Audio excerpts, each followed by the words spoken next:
Windies আফগানিস্তানের match দিয়ে শেষ হলো টি-20 বিশ্বকাপের গ্রুপ পর্ব। আসরের 40তম ম্যাচে 218 তুলে আসরের সর্বোচ্চ ইনিংস উইন্ডিজের। এর আগে 200-র বেশি স্কোর হয়েছে মাত্র 2 ম্যাচে। এতগুলো ম্যাচ হয়ে গেলেও সেঞ্চুরির দেখা পাননি কোনো ক্রিকেটার। দেড় যুগ ধরে ভালোবাসার নিড়ে এসিআই পিওর সল্ট। সেন্ট লুসিয়ায় উইন্ডিজ আফগানিস্তান নিয়ম রক্ষার ম্যাচ। সুপার 8 নিশ্চিত দু দলের।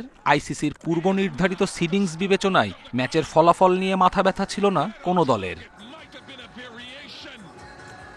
এই ম্যাচে আফগান বোলারদের নিয়ে রীতিমতো ছেলে খেলা খেলেছে উইন্ডিজ ব্যাটাররা। জয়ের নায়ক নিকোলাস পুরান দর্শক মাতিয়েছেন 4 ছক্কার ফুলঝুরিতে। একাই মেরেছেন 8 ছক্কা ও 6টি চার।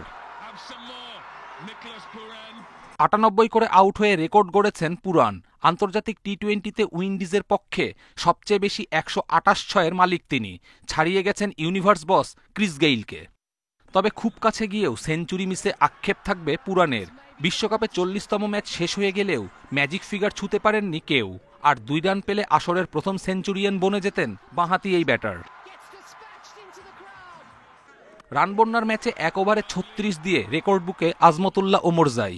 আন্তর্জাতিক ক্রিকেটে 5ম বোলার হিসেবে এই কীর্তি গড়লেন। এদিকে টস জিতে আফগানদের বোলিং সিদ্ধান্তে প্রথম ইনিংসে উইন্ডিজের 218 রান চলতি বিশ্বকাপের সর্বোচ্চ স্কোর। এর আগে 200 রান হয়েছে মাত্র 2 ম্যাচে। দল অস্ট্রেলিয়া ও শ্রীলঙ্কা। গ্রুপ পর্ব শেষ। বিশ্বকাপের বাকি অংশ পুরোটাই ক্যারিবীয় অঞ্চলে।